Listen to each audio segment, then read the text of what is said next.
ഞാൻ രതീഷ്.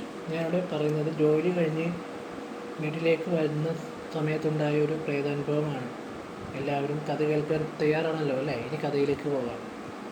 ഞാൻ അർദ്ധരാത്രിയിൽ ജോലി കഴിഞ്ഞ് വീട്ടിലേക്ക് തിരിച്ചു വരികയായിരുന്നു.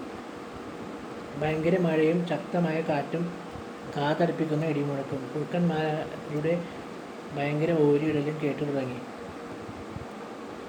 പെട്ടെന്ന് എവിടെ നിന്നോ ഒരു പാദസരത്തിൻ്റെ ശബ്ദവും ഞാൻ കേട്ടു. ഒരു ഓടിട്ട വീട്ടിൽ നിന്നും ഒരു സ്ത്രീയുടെ നിലവിളിയും പിന്നീട് അതേ ചിലങ്കയുടെ ശബ്ദവും വീണ്ടും അതിവേഗത്തിൽ കേട്ടു. ഒരു 25 വയസ്സ് തോന്നിക്കുന്ന ഒരു സ്ത്രീ ഓടിപ്പോയി അവിടുത്തെ കാട്ടിനുള്ളൊരു പൊട്ടക്കിണറ്റിൽ ചാടുന്നത് കണ്ടു. ഞാൻ പിന്നെ നിന്നില്ല. ഒരൊറ്റ ഓട്ടമായിരുന്നു. ഒരു കണക്കിന് ഞാൻ വീട്ടിലെത്തിയതും ബെല്ലടിച്ചു. അമ്മ വാതിൽ തുറന്നതും ഞാൻ ഓടിക്കയറി. അത്താഴത്തിന് ശേഷം ഞാൻ നേരെ കട്ടിലിൽ ചെന്ന് മലർന്നടിച്ചു കിടന്നു. എപ്പോഴോ ഉറങ്ങി.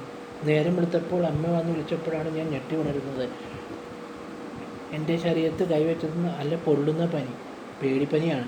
എന്നിട്ട് അമ്മയോട് ഞാൻ എല്ലാ കാര്യങ്ങളും തുറന്നു പറഞ്ഞു. അവിടെ ഒരു പെൺകുട്ടി പൊട്ടക്കിണറ്റിൽ ചാടി ആത്മഹത്യ ചെയ്തിട്ടുണ്ട്. ഇതറിഞ്ഞപ്പോൾ എൻ്റെ ഉള്ളൊന്ന് പാളി.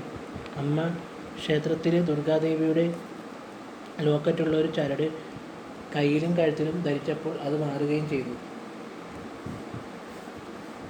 പോലെ അടുത്ത കഥയിലേക്ക്.